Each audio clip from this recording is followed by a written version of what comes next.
இப்போ நம்ம பண்ண போகிறது கேசரி. அதுக்கு தேவையானது கேஷ்யூஸ், திராட்சை, ஏலக்காய் பொடி, ரவா, பால், தண்ணி, நெய், அதுக்கப்புறம் கொஞ்சம் சர்க்கரை. முதல்ல நம்ம நெய்யை எடுத்து நல்லா மெல்ட் பண்ணிக்கலாம். அது கொஞ்சம் கிண்டி விட்டுக்கோங்க, அது இன்னும் கொஞ்சம் ஈஸியாக மெல்ட் ஆகும். இப்போ மெல்ட் ஆகினொட்டி இப்போ கேஷ்யூஸையும் திராட்சையும் ஆட் பண்ணிவிட்டு அதை ரோஸ்ட் பண்ணுறதுக்கு வெயிட் பண்ணணும்.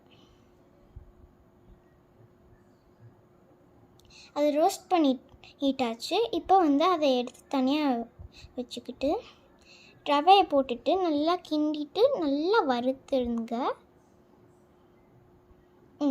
நல்லா வறுக்கணும்.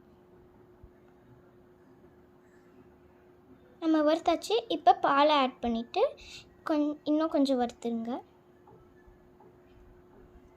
தண்ணி ஆட் பண்ணிவிட்டு நல்லா கிண்டி விட்டுட்டு இப்போ நம்ம ஏலக்காய் பொடி நல்லா ஏலக்காய் பொடியெல்லாம் ஆட் பண்ணிக்கோங்க.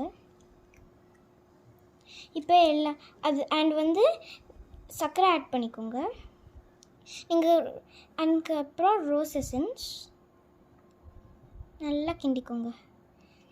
ஆக்சுவலி நம்ம ஒரு ரவா போட்டுட்டு இது எல்லாமே ஆட் பண்ணும்போது கொஞ்சம் போட்டுக்கோங்க, ஏன்னா அது 3 times பிக்கராக வரும். இப்போ நம்மளோட கேஷ்யூஸ் அண்ட் திராட்சை ஆட் பண்ணிவிட்டு நல்லா கிண்டி விட்டுக்கலாம். இப்போ நம்ம கேசரி ரெடி. கண்டிப்பாக ட்ரை பண்ணுங்கள். பாய்.